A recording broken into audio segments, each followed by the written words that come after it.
Rain needles the windshield as Kenji Arata pulls to the curb and doesn't bother shutting the door. He is already moving, long strides, coat flaring, past the lantern-lit entryway and into the hospital corridor that smells faintly of antiseptic and green tea. Nurses glance up. He nods to none of them. His pace softens only at room 308, where his mother, Emiko, lies turned toward the window like a person politely avoiding the world. He says her name once, then again softer. Emiko doesn't answer. She blinks, slow and polite, the way she used to acknowledge distant relatives. On the tray, untouched rice, cooling miso, the damp ring of a cup she never lifted. Kenji's throat tightens in the old way he learned to hide at investor meetings. Swallow, breathe, proceed. He lifts the chopsticks, breaks them with an uneven crack, and offers a bite. Emiko watches the food as though it belongs to someone else. A cart rattles by. A quiet voice asks, "Is it okay if I clear this?" She's young, early 20s, with a tea house apron tied too carefully, as if it were ceremonial. Her name tag reads Mika. She meets Emiko's eyes first, then Kenji's. When he nods, she doesn't take the tray. She kneels slightly, bringing herself level with Emiko. "It's raining in Gion," she says, like sharing a secret. "Smells like early summer." Emiko blinks, a flicker. Kenji notices. Mika places the tray back on the stand and slides it closer. "May I leave this just a little longer?" She asks the air more than him, then adds to Emiko. "My grandmother says soup scolds you if you let it get cold. It wants to be useful." The corners of Emiko's mouth twitch, the ghost of a visitor arriving. When Mika leaves, the room loses a degree of warmth. Kenji sits. He remembers Emiko's calligraphy table at home, the brush riding her wrist like a bird perched to launch. He tries again. "Just one sip," he says. "For me." The words sound like negotiation, not care. He hates that. Emiko looks past him to the muted skyline. Kyoto stacks itself in her pupils. Slanted roofs, a vein of traffic, the mountains filling the distance like a patient god. She turns back, meets his eyes, and for an instant he thinks she will reach for the spoon. She doesn't. Mika returns without the cart. She carries a small thermos wrapped in a cloth printed with apricot blossoms. "From the tea house," she says. "Shajin broth. Very mild." She pours into a ceramic cup she must have smuggled in. Handmade, chipped at the lip, perfectly human. Steam curls between them like an invitation. Mika doesn't offer it to Kenji. She sets it where Emiko can smell it and waits as if nothing else in the building matters. The rain thickens against the glass. Somewhere an elevator dings. Emiko inhales, a little shiver of interest catching in her chest. Mika smiles. "My grandmother always starts with scent," she says. "Nose eats first, then memory joins." Kenji watches his mother's hand move, reluctant but moving, the way the tide moves after the moon persuades it. She cups the ceramic, eyes closing around the heat. A sip, the smallest surrender. A sound escapes her, not a word, but a recognition. Something unclenches in Kenji's ribs. He exhales so quietly he surprises himself. "Thank you," he says to Mika, and the words are clean, no boardroom varnish. Mika shrugs as if it cost nothing. "She looks like someone who taught people," she says. "Teachers forget to be students when they're tired. Someone should remind them." She nods toward Emiko. "May I come back after my shift?" Kenji glances at his mother. Emiko's eyes have softened. He nods. The corridor swallows Mika. Silence returns, but it's a kinder silence, like the pause between notes when a musician is choosing the next one. Kenji studies his mother's profile. He hears his father's laugh somewhere in the back of his head, the stern affection threaded through it. He thinks of the years in California when calls were calendar items and home was a city he vowed to visit more. He hates how easily that phrase had excused him. "Mother," he says, and the word lands with a weight he's not used to lifting. "I'm here." Emiko opens her eyes. Not to the window, to him. She nods once, the smallest bow a master makes to a student. On the bedside table, the brush set Kenji brought weeks ago, unused, catches the light. A single strand of hair clings to the lacquered case, a line already drawn. He lifts the case and lays it on her blanket where she can see it. Tomorrow, he says, if you want. Her fingers rest on the edge of the case. Not grasping, not rejecting, holding the possibility. Outside, sirens fade into rain. Somewhere below, a kettle sings. And for the first time in weeks, something in this room begins to warm on its own. The next morning, sunlight presses softly through paper blinds, scattering faint gold across the room. Kenji stands by the window, suit jacket folded over a chair for once, sleeves rolled to his elbows. On the bedside table sits the small ceramic cup Mika brought last night. Washed, refilled, and still giving off the scent of kombu and ginger. Emiko watches it as if it's the sunrise itself. A knock breaks the stillness. Mika peeks in, her hair damp from rain. May I? She asks, holding a small bento cloth bundle. Kenji nods. She remembered your soup, he says, half smiling. I made another, Mika answers, laying the bundle open. This one's lighter. My grandmother says comfort hides best in simple food.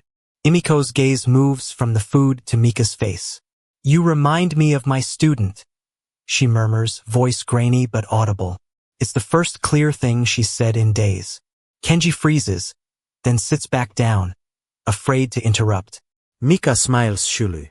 Maybe I learned from someone like you, she says.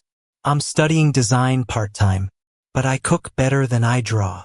Emiko tilts her head, almost amused. Design is cooking for the eyes. The air shifts. The nurse who enters to check vitals stops midway, surprised by the conversation blooming between them. She retreats quietly, leaving them alone. Kenji watches his mother lift a spoonful of soup without prompting. His chest tightens again, but this time with something gentler, a quiet astonishment. When Mika leaves later, Kenji follows her into the hallway. Why are you doing this? He asks. Mika stops. Because someone did it for me once, she says. I used to serve at a care home. A man there hadn't spoken in a year. One day he saw me drawing, and he said, "Show me the line that feels alive." After that, he started eating again. He died 2 months later, but he made me promise I'd never treat people like tasks. Kenji nods slowly. My mother taught art, he says. Maybe she's waiting for someone to speak that language again. She already heard it, Mika replies, glancing toward the room. You just have to keep the conversation going. That evening, Kenji returns not in a suit, but in a plain cardigan. He lays a calligraphy pad beside his mother's bed and sets a brush in ink. Remember this? He asks, dipping the bristles clumsily. I used to spill everything. Emiko watches, eyes narrowing as muscle memory flickers beneath the frailty. She motions weakly for the brush. Kenji hesitates, then places it in her hand. Her wrist trembles, but when the brush meets paper, the movement steadies. A slow, elegant stroke forms, a single kanji for stillness. Kenji laughs softly, half in awe. You haven't forgotten. Emiko breathes out, her lips curling in the faintest smile.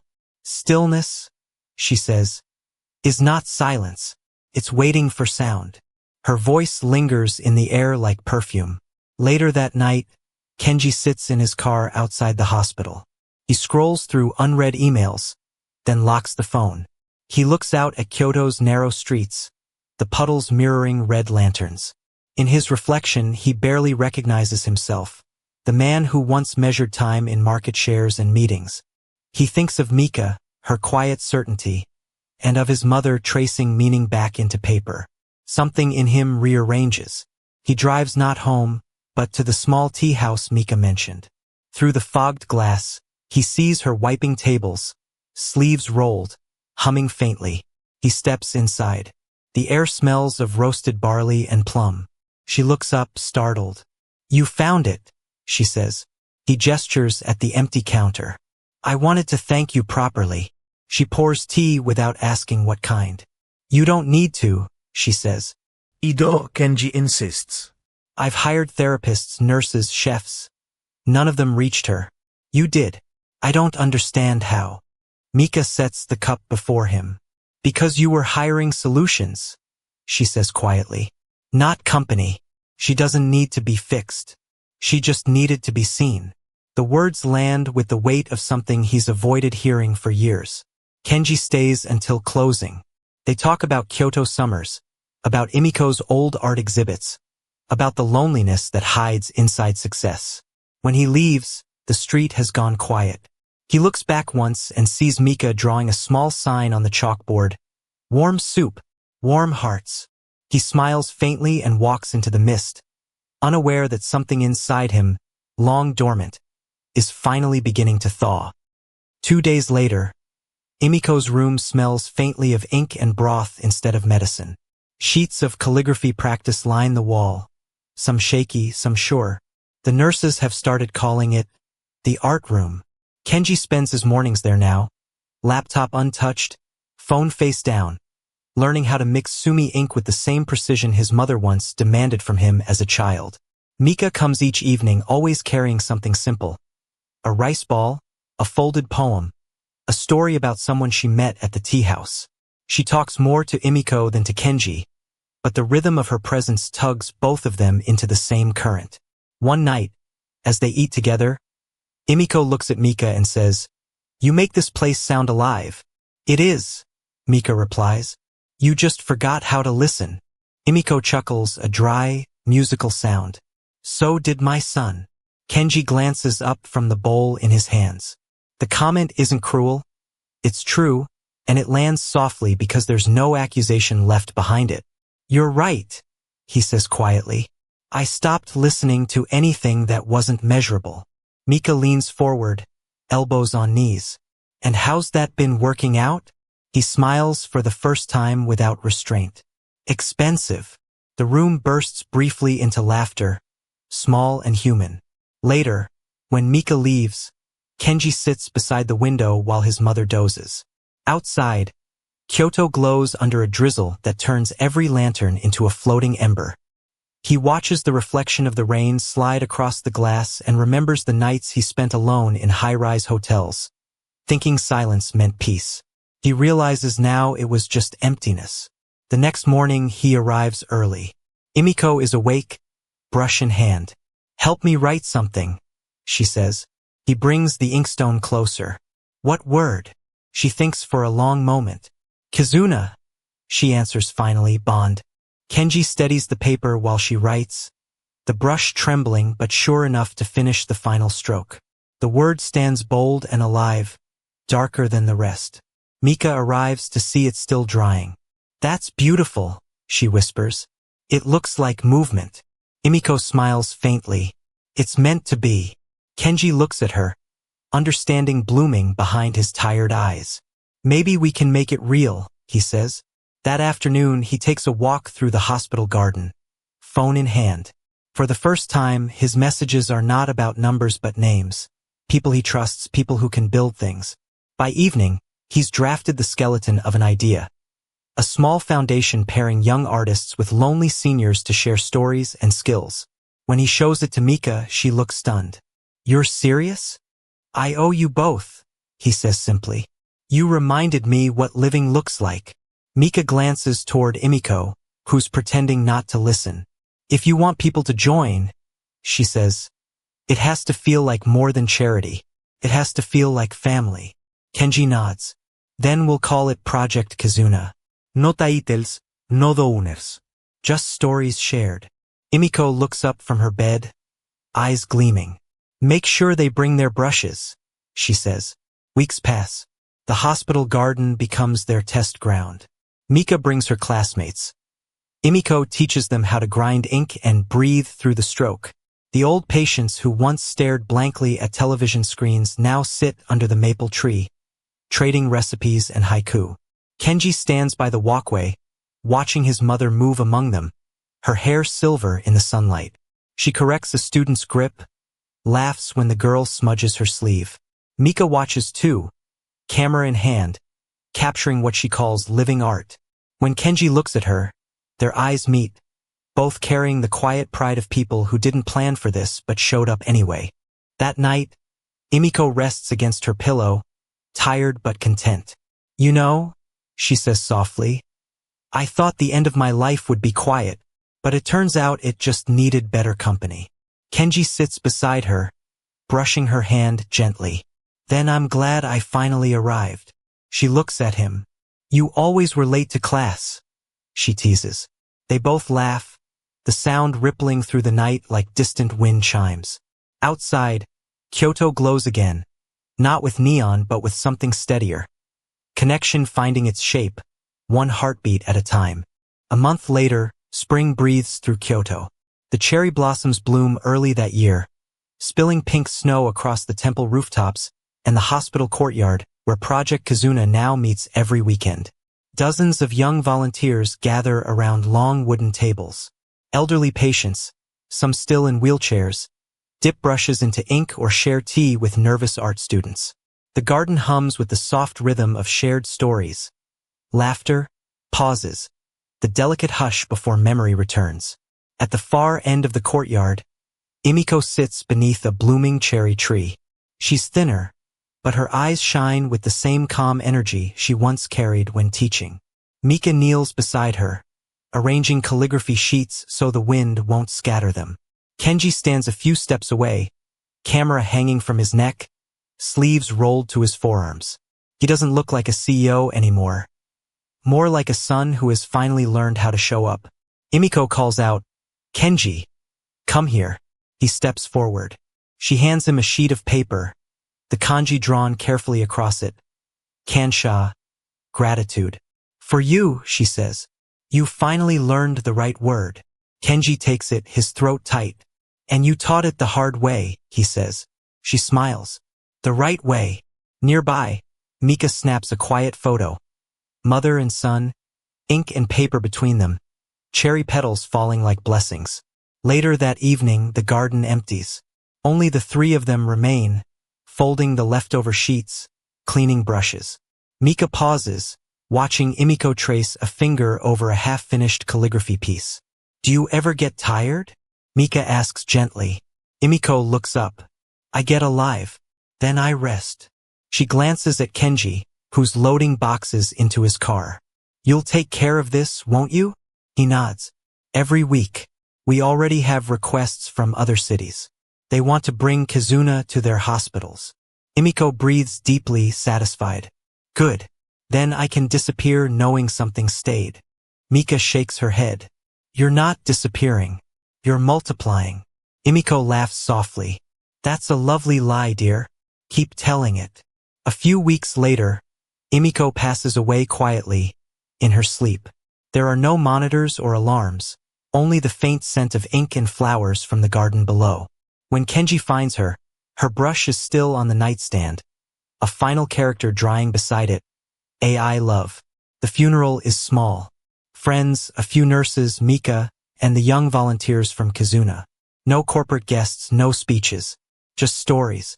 Mika reads a letter Emiko left behind, her voice trembling. We are not remembered by the things we build, but by the warmth we leave behind. When hands meet across generations, loneliness loses its name. When she finishes, even the wind seems to listen. Months pass. Kizuna grows beyond Kyoto, Osaka, Sapporo, even small towns Kenji has to look up on a map. Every branch pairs students with elders, not for therapy but for companionship. They cook, paint, write, share laughter. Kenji steps back from his company entirely. He sells his holdings and turns the proceeds into funding for Kizuna. The news calls him the billionaire who walked away, but he ignores the headlines. They don't understand, he didn't walk away, he walked home. At the original tea house, Mika hangs a framed photo of Emiko above the counter. The caption beneath it reads, "The teacher who taught us to stay." Kenji visits one rainy evening, just like the night everything began. He sits at the same counter where she once poured him tea. Mika pours again, the same gentle precision. She'd be proud, she says. She'd tell me I'm still sloppy with my brush, Kenji replies. They laugh. The rain outside plays softly against the glass. For a long time, they sit in comfortable silence, no urgency, no agenda, just presence. Finally, Kenji looks up. You know, I used to think wealth meant control, he says. Now I think it's time. Time to notice people before it's too late. Mika notes. That's the only kind worth keeping. Outside, the rain slows. The city hums low and alive, lanterns blinking awake one by one. Kenji glances toward the framed photo. She'd like this view, he says. She's probably painting it somewhere, Mika answers. They both smile. And as the scene fades, a soft voice, neither Kenji's nor Mika's, seems to whisper through the falling rain. True wealth is not in what we own, but in the love we learn to give away. The camera lingers on the photo, then the garden, now blooming again with new volunteers and elders laughing under the cherry blossoms.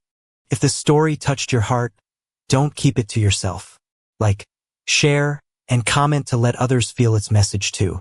And if you love stories that remind us what truly matters, make sure to subscribe so you never miss the next one.